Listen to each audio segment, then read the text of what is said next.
अस्सलाम वालेकुम ख़वातीन व हज़रात, मैं हूं योगी नईम और आज हम तीसरे दिन में पहुंच चुके हैं। जैसा कि हम आपको पता है कि योगा फॉर बिगनर्स की तरतीब लेके चल रहे हैं। हम 2 दिन कंप्लीट कर चुके हैं और आज हमारा तीसरा दिन है।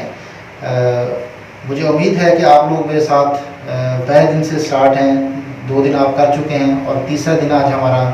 हम तीसरे दिन का जो आपसे बात की थी कि वो हम लेग्स के हवाले से जो योग है, योगा टांगों को बेहतर करने के पोजेस जो बहुत ही आसानी से कर सकते हैं, इंतहाई आसानी से कर सकते हैं, उनकी तरफ मैं आपको लेके आऊँगा। ये बहुत ही आसान योगा होगा। ये इससे आपकी टांगें मजबूत भी होंगी और इससे आपकी टांगों में रिलैक्सेशन भी आएगी। इससे आपकी टांगें अगर दुखती हैं तो उनमें भी फ़ायदा होगा। पहले मैं थोड़ी सी आपके साथ कुछ इस पे बात करना चाहता हूँ कि टांगों के हवाले से जो है वो कुछ टेक्निक को समझ लिया जाए। जो टांगों की प्रॉब्लम्स हैं, आपने देखा होगा कि आपके टांगों के पीछे दर्दें होती हैं। टांगों के पीछे दर्दें होती हैं, उसकी रीज़न ये है कि टांगें पीछे से सिकुड़ जाती हैं क्योंकि वो ब्लड सर्कुलेशन मैनुअल है। आपने अगर अपनी बैक को बेहतर रखना है, अपनी टांगों को बेहतर रखना है, आप चाहते हैं कि आपकी टांगों के पीछे खिंचाव ना आए, आपकी टांगें रिलैक्स रहें और ज़्यादा अच्छा आप जो है वो इनका यूज़ कर सकें, आप पैरालाइज ना हो, आप बेहतरी की तरफ जाना चाहते हैं, तो फिर आपको फॉरवर्ड बेंड करना होगा। लेकिन फॉरवर्ड बेंड सीखने का काम है। फॉरवर्ड बेंड जो हम आम रूटीन में करते हैं, ये फॉरवर्ड बेंड सही नहीं होता। तो फॉरवर्ड बेंड सीखने का काम है, बहुत ज़्यादा टेक्निकल है। फॉरवर्ड बेंड अगर गलत किया जाए तो उसके नुकसान बहुत ज़्यादा हैं। बैक बेंड अगर गलत किया जाए तो उसके नुकसान उतने नहीं हैं जितने कि फॉरवर्ड बेंड गलत करने के नुकसान हैं। तो मैं ये चाहूँगा कि मैं अपने व्यूअर्स को फॉरवर्ड बेंड के तरीके बताऊँ और टांगों को कैसे जो है वो ब्लड सर्कुलेशन को बेहतर कर सकते हैं और टांगों की जो सिकुड़े हुए मसल्स हैं, जो बैक मसल सिकुड़ते हैं, उनको फ्लेक्सिबल कैसे किया जा सकता है। तो आज हमने जो है वो बहुत ही सिंपल अंदाज में इन पोजेस को करना है, लेकिन उससे पहले हम ब्रीदिंग करेंगे हमेशा की तरह, ताकि हम प्रेजेंट हो जाएं। तो आज हम योगिक प्राण जो शुरू में हम करते हैं वो नहीं करेंगे। आज हम अनुलोम विलोम से शुरू करेंगे, ऑल्टरनेट ब्रीदिंग से, क्योंकि तकरीबन सांस लेने का तरीका आप लोगों को समझ आ चुका होगा कि सांस जब भी लेना पेट खोलना चाहिए। बेसिकली योगिक प्राण मैं इसलिए कराता हूँ कि लोगों को सिर्फ प्रैक्टिस हो जाए कि सांस को जब भी लेना है पेट खोलना चाहिए, सांस निकालना है तो पेट अंदर की तरफ जाना चाहिए। तो आज हम जो है वो अनुलोम विलोम से शुरू करते हैं और ताकि हम दूसरी ब्रीदिंग भी ऐड कर सकें। पहली 2 उंगलियाँ फोल्ड कर लीजिए, राइट नॉस्ट्रिल को बंद करेंगे, राइट जो दायां नथना है इसको बंद कर लेंगे अंगूठे के साथ, और लेफ़्ट साइड से मैं हाथ का इशारा इसलिए करूँगा कि आपको समझ आ जाए, वैसे आपने हाथ का इशारा नहीं करना। लेफ़्ट साइड से सांस अंदर लेके जाएंगे, इनहेल,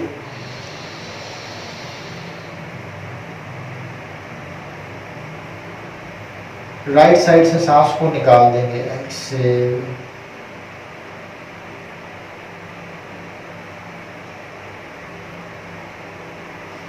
ये राइट साइड से सांस अंदर लेके जाएंगे,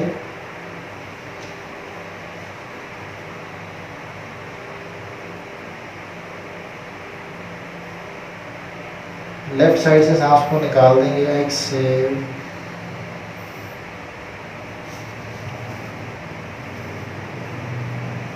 लेफ्ट साइड से सांस अंदर लेंगे, इनहेल,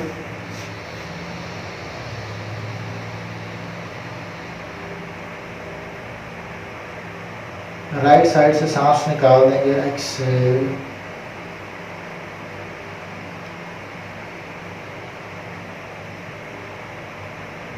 राइट साइड से सांस अंदर लेंगे, इनहेल,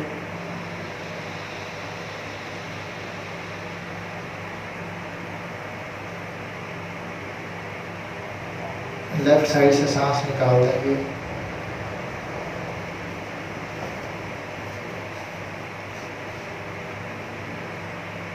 ओके, अभी आज हम जो दूसरी ब्रीदिंग ऐड करेंगे उसका नाम है कपालभाति। कपालभाति करने का तरीका ये है कि आपने सांस को बाहर निकालने की कोशिश करनी है, अपना फोकस सांस निकालने पे लेके आना है, और सांस लेना भी है लेकिन सांस फोकस आपका सांस निकालने पे होगा। तो शुरू में आप पेट के ऊपर हाथ रख लें। आज आपका पहला दिन है तो आप पेट के ऊपर हाथ रख लें, कपालभाति का पहला दिन है। तो पेट को इस तरह दबाएं कि सांस बाहर निकले नाक के ज़रिए तेज़ी से।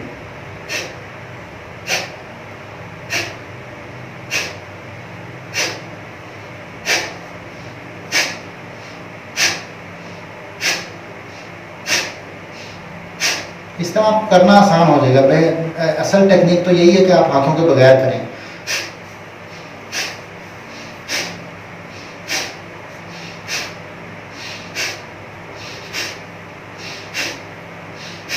लेकिन शुरू में अक्सर लोगों का पेट इस तरह चलता नहीं है, तो इसलिए हमने हाथों को सपोर्ट लेना है और हाथों को दबाना है अंदर की तरफ और सांस को निकाल देंगे।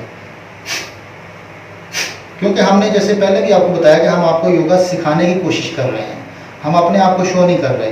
ज़्यादातर लोग जो YouTube पे आपको मिलेंगे वो YouTube के ऊपर इस तरह की वीडियोस डालेंगे, इस तरह के पोजेस करेंगे कि दूसरे लोग उसको सिर्फ देख के हसरत कर सकें, कर ना सकें। सिर्फ उनकी हसरत हो काश मैं भी ये कर सकूं। तो हम ऐसा योग नहीं करना चाहते। हम चाहते हैं कि जो हमें देखें वो प्रॉपर कर सकें, हम जो भी करें वो लोग कर सकें। वो चाहे पहले दिन का बंदा हो, वो चाहे 10 दिन से कर रहा हो, तो उसके लिए करना आसान हो। मेरी कोशिश यही है कि मेरे जितने व्यूवर्स हैं उनके लिए आसानी हो जाए योग करने के लिए। तो इसलिए मैं जितनी आसानी कर सकता हूँ करता हूँ। मैं कोशिश करता हूँ कि आप जितने ईजीली कर सकें। हाथों का आप सपोर्ट लीजिए और हाथों को अंदर दबाएं और सांस निकालें नाक के ज़रिए।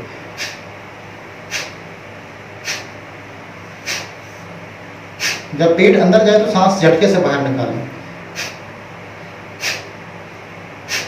ये है कपालभाति। इसको हम कल बगैर हाथ के करेंगे। आज आपने प्रैक्टिस कर ली है, तो अभी जो है वो हमने टांगों के कुछ पोजेस करने हैं। इसके लिए हमें खड़ा होना पड़ेगा। हम आपके साथ अभी आप भी खड़े हो जाइए मैडम जी। तो अब हम खड़े हो चुके हैं, तो इसके लिए थोड़ा सा वार्म अप कर लेंगे। वार्म अप हमेशा यही होता है कि आपकी जो काफ मसल्स हैं इनका यूजेज हो। काफ मसल जितने यूज़ होंगे उतना ही आपके जो है वो दिल की तरफ खून की सप्लाई बढ़ जाएगी, जिससे आपके बैक मसल्स जो है वो रिलैक्स होना शुरू हो जाएंगे। तो अभी हम जो है वो एक एक करके हील ऊपर उठा रहे हैं और पंजे पे प्रेशर दे रहे हैं थोड़ा सा। जब हील को नीचे की तरफ दबाते हैं तो पंजे को दबाते हुए फिर दबाएंगे। जब भी हील नीचे दबा रहे हैं तो पंजे को थोड़ा सा प्रेस करते हुए फिर हील नीचे लेके जाएंगे। थोड़ा टांग के ऊपर प्रेशर आए।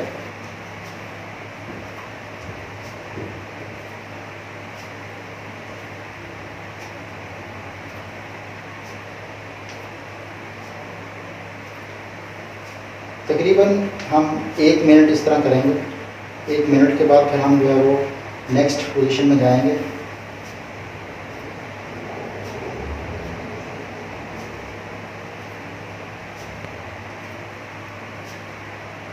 ओके, तो अभी हम जो है वो साइड से इसलिए आपको दिखाना चाह रहे हैं ताकि आपको समझ आ सके। आम रूटीन में थोड़े से पाँव खोल लीजिए। आम रूटीन में हम झुकते हैं तो यूँ झुकते हैं, फॉरवर्ड बेंड जब भी करते हैं। जैसे कि मैंने आपको बताया कि फॉरवर्ड बेंड अगर समझ आ जाए और फॉरवर्ड बेंड करना आ जाए तो काफ़ी सारी चीज़ें बेहतर हो जाती हैं। फॉरवर्ड बेंड करने का सही तरीका जो है वो यही है कि आपके जो हिप जॉइंट हैं इनको मूव करना है। अभी ये आप जब हम फॉरवर्ड बेंड करेंगे तो पूरा खिंचाव टांगों के बैक साइड पे आएगा। कमर को सीधा रखते हुए आप हाथों का सहारा भी ले सकते हैं, जिस तरह कि नमाज में हमें है रुकू करते हुए। जितना आप इजीली जा सकते हैं, जितना इजीली जा सकते हैं, जितना इजीली जा सकते हैं। और टांगें सीधी रखने की कोशिश करें। यहाँ आप सर को नीचे झुका लें। अब आप यहाँ पे लंबे और गहरे सांस लें, टांगें सीधी रखें।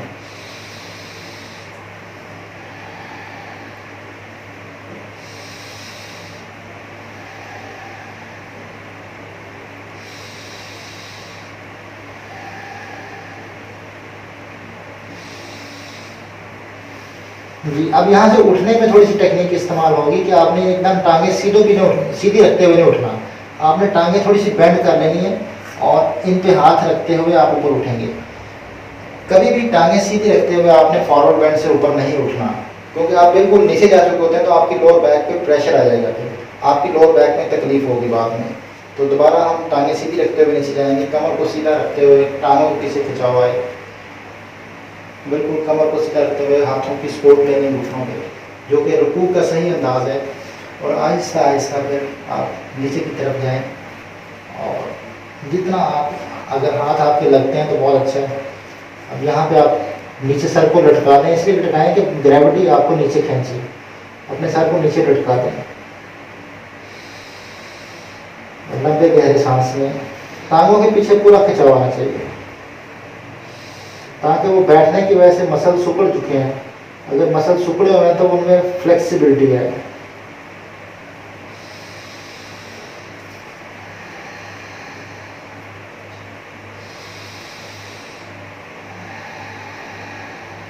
जी, अब उठते हुए आपने टांगों को बेंड करना है और घुटनों पे हाथ रखते हुए आप सीधे हो जाएंगे। एक दफ़ा हम और करेंगे। टांगों को सीधा रखते हुए, कमर सीधी रखते हुए जितना आगे झुक सकते हैं।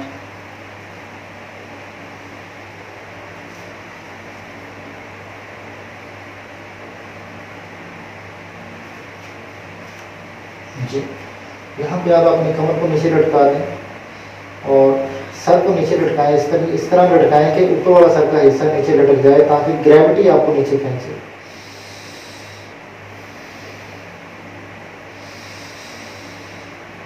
लंबे गहरे सांस में आपकी टांगों के पीछे खिंचाव आएगा, बहुत ज़्यादा आपने बर्दाश्त करना है।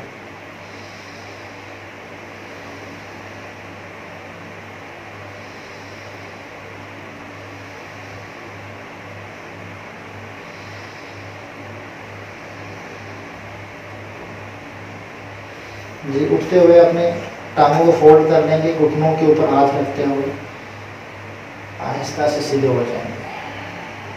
ओके, अब हम थोड़ा सा इसको और बेहतर करने की कोशिश करेंगे। अब इसमें इसी तरह नीचे जाएंगे, कमर सीधी रखते हुए, लेकिन हम नीचे अब हाथ नहीं लगाएंगे, बाजुओं को भी फोल्ड कर देंगे ताकि पूरी बॉडी नीचे खींचे आपको, और सर को नीचे लटका दें।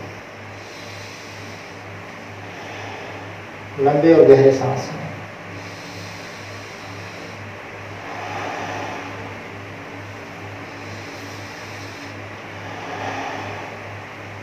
अपनी बॉडी को लूज कर दें नीचे की तरफ। जी, घुटनों के ऊपर हाथ रखेंगे और बेंड करते सीधे हो जाएंगे।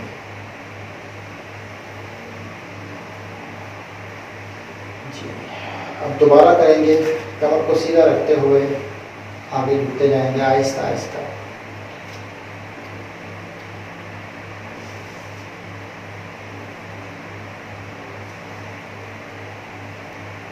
जी, बाजुओं को इस तरह फोल्ड करेंगे कि बाजुओं की भी ग्रेविटी जो है वो नीचे की तरफ खींचे आपको। पूरा बॉडी का, अपर बॉडी का वेट नीचे की तरफ लूज कर देंगे ताकि टांगों के पीछे पूरा स्ट्रेच आए।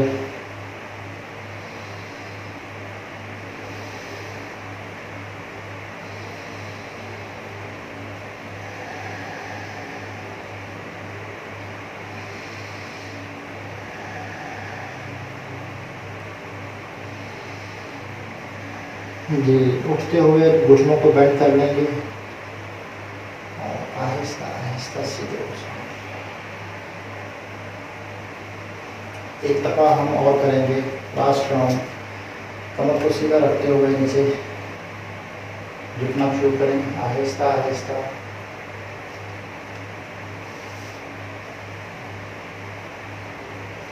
बाजुओं को इस तरह फोल्ड कर लें कि पूरी ग्रेविटी नीचे की तरफ आपको स्ट्रेच करें। सर को नीचे लूज कर देंगे।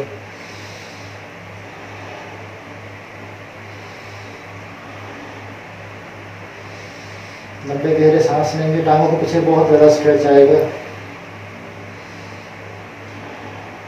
और घुटनों को बेंड करते हुए सीधे हो जाएंगे। ओके, अब इसको हम और बेहतर करने की कोशिश करेंगे। और बेहतर करने का तरीका ये है कि अब हम नीचे इसी तरह जाके बाजू फोल्ड कर लेंगे और अपनी बॉडी को मूव करेंगे राइट लेफ्ट। इससे और ज़्यादा स्ट्रेच आएगा टांगों पे और आपकी बॉडी नीचे जाएगी। हिलने की वजह से, बॉडी मूवमेंट की वजह से बॉडी और नीचे जाएगी। जी, कमर सीधे रखते हुए नीचे जाएंगे। ओके, बॉडी को रिलैक्स रखिएगा, टाइट ना कीजिएगा।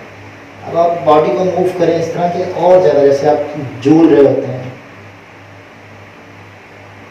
टांगे सीधी रखिएगा।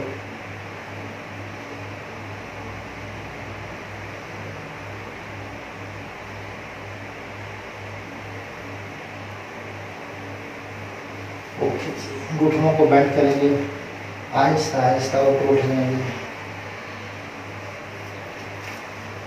2 दफ़ा और करेंगे, सेकंड लास्ट राउंड कमर को सीधा रखते हुए नीचे लेके जाएंगे और बाजू फोल्ड करके घूमना शुरू करेंगे।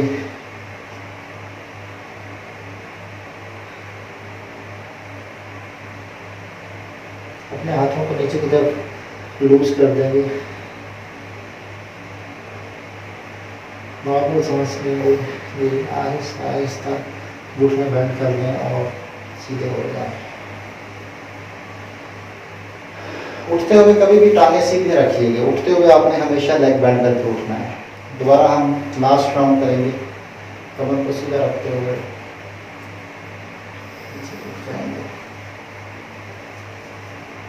बाजू फोल्ड कर लेंगे इस तरह के नीचे की तरफ, ग्रेविटी काम करे, लूज कर देंगे अपर बॉडी को, मूव करना शुरू करेंगे। इससे आपकी टांगों के पीछे और ज़्यादा स्ट्रेच आएगा।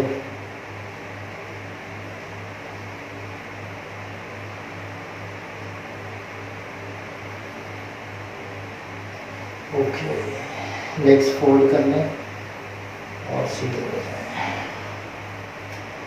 जी, अब आखिरी हम एक स्टेप करेंगे, उसमें पाँव साथ मिला देंगे और घुटने बेंड करते हुए नीचे हाथ टच कर देंगे। पाँव साथ मिला के नीचे हाथ टच करना आसान नहीं होता, इसलिए घुटने बेंड कर लेंगे और अब इनको सीधा करने की कोशिश करेंगे। हाथ नहीं उठने चाहिए।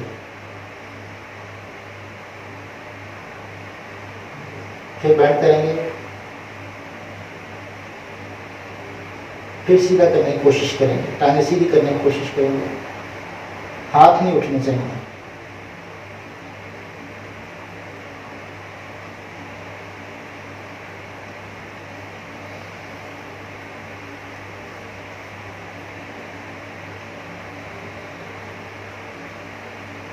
ओके, लेग्स फोल्ड कर लें, घुटनों पे हाथ रख लें और सीधे ऊपर उठ जाएं।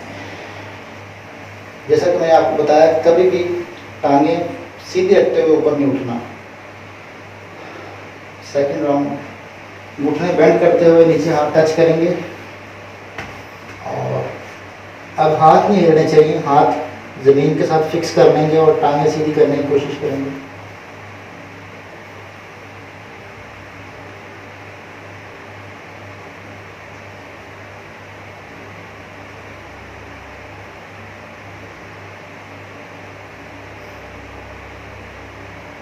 ओके, घुटनों पे हाथ रखते हुए सीधे हो जाएंगे।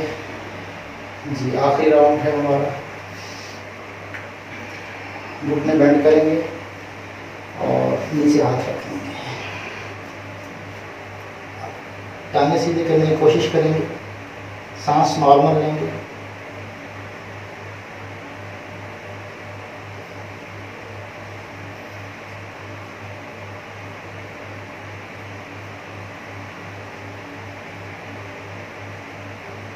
ओके, घुटनों पे हाथ रखते हुए ऊपर उठेंगे। जी, तो ये हमने खड़े होकर जो टांगों के पोजेस से कर लिए हैं। अब हम बैठेंगे उसके लिए।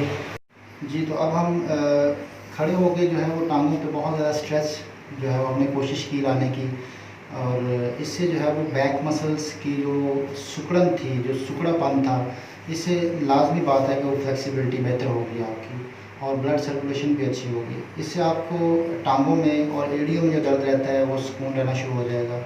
और ये बहुत ही आसानी से हो सकता है। इसकी जो टेक्निक्स थी जो इसके अंदर वो मैंने आपके साथ डिस्कस की हैं, और ये आपके लिए बहुत फ़ायदेमंद होंगे इंशाल्लाह। ये आपको रोज़मर्रा की रूटीन में जो टांगों में दर्द रहती थी या बैठे रहने की वजह से टांगें सो जाती थी, उसमें भी आपको हेल्प होगी। तो इसके साथ ही मैं हमेशा की तरह यही अर्ज़ करूँगा कि अगर कोई गलती हो तो मैं उसकी माफ़ी चाहता हूँ, और अगर उस गलती के बारे में आप हमें बताते रहेंगे कमेंट के ज़रिए तो हम उसको ठीक भी करेंगे। बहुत शुक्रिया। अल्लाह हाफ़िज़।